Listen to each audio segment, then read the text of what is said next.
चिंता संतानहंतारो यत्पादाम्बुजरेण स्वीयानां तानिजाचार्यान् प्रणमामि मुहुर्मुहुः यदनुग्रहतो जन्तु सर्वदुःखादिगो भवेत् तमहं सर्वदा वन्दे श्रीमद्वल्लभनन्दनम्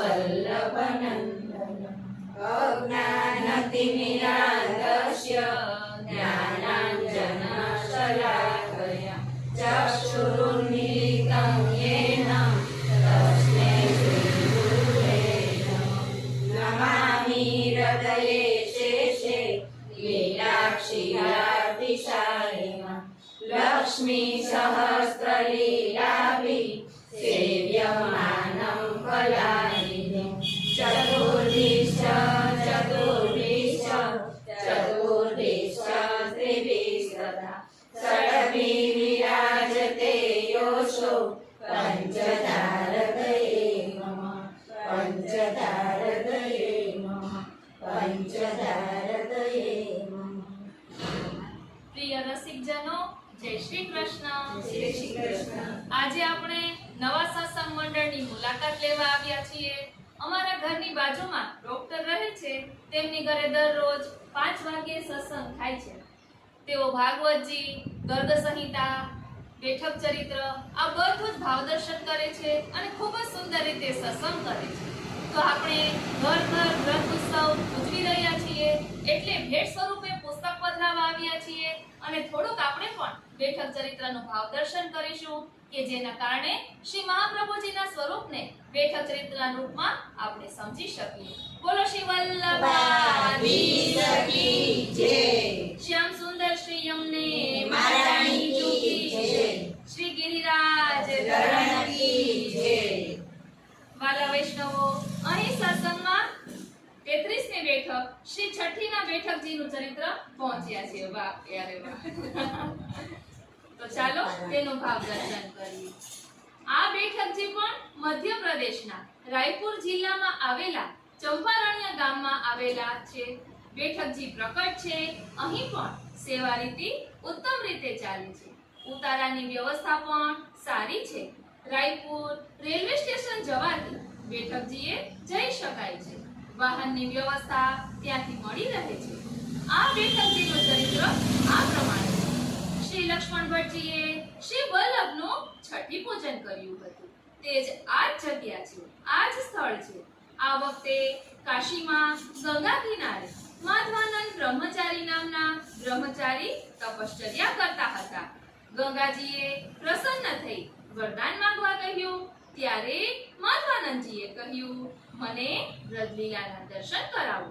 ગંગાજીએ કહ્યું, તું ચંપારણ્ય જા, ત્યાં સાક્ષાત પૂર્ણ પુરુષોત્તમનું પ્રાગટ્ય થયું છે। આ પૂર્ણ પુરુષોત્તમ એ શ્રી મહાપ્રભુજી છે। ત્યાં તને વ્રજલીલાના દર્શન થશે। આ સાંભળીને માધવાનંદ બ્રહ્મચારી ચંપારણ્ય જવા નીકળ્યા। અજમેર પાસે આવેલ પુષ્કરરાજ તીર્થમાં મુકુંદાસ નામે એક સંન્યાસી રહેતા હતા। તેઓ નિયમિત રીતે દરરોજ શ્રીમદ ભાગવતજીનો પાઠ કરતા હતા। ધ્યાન આપજો વાલા વૈષ્ણવો, આ મુકુંદાસ નામના વૈષ્ણવ દરરોજ શ્રીમદ ભાગવતજીનો પાઠ કરતા હતા। તેના ફળરૂપે તેને શું પ્રાપ્ત થયું તે સમજીએ। કહે છે કે તેમના ઉપર પ્રભુ પ્રસન્ન થયા અને દર્શન આપ્યા। એટલે આપણે સમજી શકીએ કે શ્રીમદ ભાગવતજીનો પાઠ શ્રદ્ધા અને ભક્તિભાવપૂર્વક કરવાથી ઠાકોરજીના દર્શન થાય છે। અને વરદાન માંગતા કહ્યું, મુકુંદાસે કહ્યું, મહારાજ મને વ્રતલીલાના દર્શન કરાવો। આ રીતે બંને ભક્તો છઠ્ઠી પૂજનના દિવસે ચંપારણ્ય આવ્યા। તેઓએ શ્રી વલ્લભના દર્શન કર્યા। મનોમન બંનેએ શ્રી વલ્લભને વ્રતલીલાના દર્શન કરાવવાની વિનંતી કરી।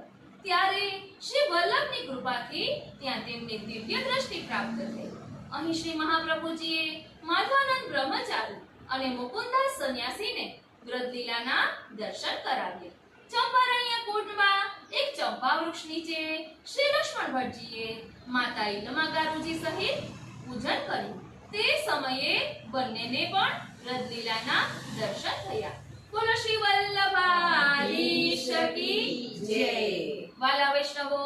છઠ્ઠીના બેઠકજીમાં જ્યારે શ્રી મહાપ્રભુજીનું પ્રાકટ્ય થયું છે ત્યારે નંદજી, યશોદાજી બધા જ પધાર્યા છે અને આ વ્રતલીલાના દર્શન કરાવ્યા એમ કહ્યું તો આપણે સમજી શકીએ છીએ કે આ એ શ્યામ સુંદર છે જે શ્રી વલ્લભ સ્વરૂપે પરિપૂર્ણ પર પ્રકટ થયા છે. એટલે આ બેઠક ચરિત્રમાં આપણે સમજી શકીએ છીએ કે શ્રી મહાપ્રભુજીના પૂર્ણ પુરુષોત્તમનું ચરિત્ર અહીં વર્ણન કર્યું છે. બોલો શ્રી વલ્લભાધીશ કી જય. વાલા વૈષ્ણવો, હવે ભેટ પુસ્તકમાં આપણે જે પુસ્તક પધરાવવાનું છે તે છે નંદનંદન કે પ્યારે. આપણે એક પદ બોલીએ છીએ, આય મેરે નંદનંદન કે પ્યારે, માલા તિલક મનોહર બાન, ત્રિભુવન કે ઉજિયારી. એટલે તેમાં વૈષ્ણવનું મહત્વ દર્શાવવામાં આવ્યું છે. તો આ પુસ્તક છે નંદનંદન કે પ્યારે. એટલે મેં પણ હજી વાંચ્યું નથી, પરંતુ ખાલી એનું અનુક્રમણિકા જોઈ તેના ઉપર ખ્યાલ આવે છે કે વૈષ્ણવતાની મહાનતા શું છે. દાન, દયા અને દીનતા એ વૈષ્ણવની વૈષ્ણવતા. અને આપણી વૈષ્ણવતાની શરૂઆત સૌપ્રથમ આપણા ઘરથી થવી જોઈએ. વૈષ્ણવોની સેવા કરવા કે બહાર જવાની જરૂર નથી. સૌપ્રથમ તો આપણા ઘરના સભ્યો છે તેને વૈષ્ણવ માને. એવું નથી કે દૂર દૂર આપણે બેઠક કરવા જઈએ ત્યાં જ વૈષ્ણવ હોય.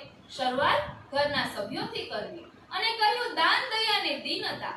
તો દીનતા એ મુખ્ય ગુણ છે અને પહેલા આપણામાં માનવતા હશે તો દીનતા આવશે, તો વૈષ્ણવતા આવશે. એટલે સૌપ્રથમ માનવતા જરૂરી છે.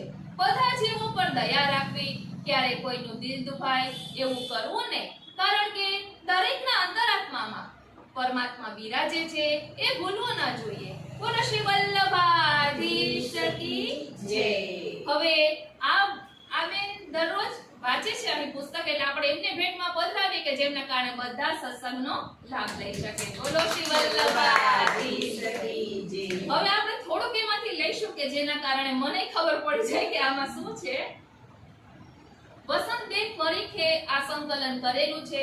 આપણે રમેશભાઈ પરીખના પુસ્તકો બાલપુષ્ટિ ને વૈષ્ણવ પરિવાર માસિક પત્રો આવતા હતા, એ બધાને ખ્યાલ જ છે. તેમાં ભેટ પુસ્તક સ્વરૂપે પહેલા આવ્યું હતું અને વૈષ્ણવોએ બહુ માંગણી કરી એટલે ફરી આ છપાયું છે અને હજી હમણાં જ 1 કલાક પહેલા તો પધરાવ્યું છે. તેમાં પહેલું છે ગોપી પ્રેમ કી વજા. આપણે ગાઈએ છીએ ને, ગોપી પ્રેમ કી વજા જીન ગોપાલ કિએ અપને વર્ષ. આપણે પ્રસ્તાવના જોઈ લઈએ કે જેના કારણે આપણને ખ્યાલ આવે કે આ પુસ્તકમાં શું છે. ગોઠડી ગોવિંદની પુસ્તક શ્રી રમેશભાઈ પરીખ દ્વારા લખાયું. યુવાનોના પ્રશ્નોના જવાબ સ્વરૂપે કુશલ, નિયતિ, પ્રકાશ, જીગર, હર્ષદભાઈ અને રાગિણીબેનના પાત્રો દ્વારા તેમના નિત્યના સત્સંગના કાર્યક્રમ દ્વારા તેમણે શ્રી વલ્લભના વચનામૃતનો રસાસ્વાદ કરાવ્યો. બ્રહ્મ સમન, અન્યાશ્રય, અનન્યતા, સમર્પણ, દીનતા, નિસાધનતા વગેરે પુષ્ટિ ભક્તિ માર્ગના સિદ્ધાંતો તેમણે યુવાનોથી લઈને વૃદ્ધો પણ સમજી શકે ને તેવી સરળ વાર્તાલાપની શૈલીમાં સમજાવ્યા. આ સિદ્ધાંતો વિશેની ગેરસમજ દૂર થાય અને સ્વકર્તવ્ય સમજાય તે રીતે સમજાવ્યા. સિદ્ધાંતોની સમજ દ્વારા ખ્યાલ આવ્યો કે પુષ્ટિ માર્ગમાં મુખ્ય કર્તવ્ય શ્રી પ્રભુની સેવા છે. શ્રી મહાપ્રભુજી આજ્ઞા કરે છે, કૃષ્ણ સેવા સદા કાર્ય, સર્વદા સર્વભાવેન ભજનીયો પ્રજાહિતો. સત્સંગ દ્વારા સ્વકર્તવ્ય સમજીને આ યુવાન વૈષ્ણવો શ્રી પ્રભુની સેવા કરવા લાગ્યા. સેવા કરતા તેમના મનમાં સેવા વિશે અનેક પ્રશ્નો જાગ્યા. આ નાનકડા પુસ્તકમાં શ્રી વલ્લભની કૃપાથી સેવા વિશેના એ પ્રશ્નોના જવાબો આપવાનો યત્કિંચિત પ્રયત્ન કર્યો છે. સેવા વિશે પછી એ સેવા પ્રભુની હોય, શ્રી ગુરુની હોય કે વૈષ્ણવોની હોય કે ગાયોની હોય, એનું સ્વરૂપ કેવું છે, તેમાં કેવી આચાર બુદ્ધિ હોવી જોઈએ, કેવી સાવધાની રાખવી જોઈએ, તેમજ પુષ્ટિ માર્ગીય પ્રેમ લક્ષણા ભક્તિમાં પ્રભુમાં પ્રેમ વધે તે માટે થતું કથા શ્રવણ કેવી આસક્તિથી થવું જોઈએ વગેરે બાબતો વિશે 8452 ભગવદીઓની વાર્તાઓના પ્રસંગો દ્વારા વાતચીતની સરળ શૈલીમાં સમજાવવાનો પ્રયત્ન કર્યો છે. આશા છે આ પ્રયત્ન સૌ વાચક મિત્રોને સેવા વિશેની સાચી સમજ મેળવવામાં ઉપયોગી બનશે. પ્રભુ શ્રી નંદનંદનના પ્યારા ભક્તોની આ વાર્તાઓ નંદનંદનના પ્યારા બનવા માટે માર્ગદર્શન આપશે. શેઠ રામદાસ નટુભાઈ રિલિજિયસ ટ્રસ્ટ તરફથી યુવાનોને સ્વમાર્ગના સિદ્ધાંતોની સમજ મળે તે માટે અને તેમની ભાવની વૃદ્ધિ થાય તે માટે એક પુસ્તક તૈયાર કરી આપવાની વિનંતી થતા આ પુસ્તક તૈયાર કરવાની પ્રેરણા મળી। એના લેખન કાર્યમાં મન સતત રત રહ્યું।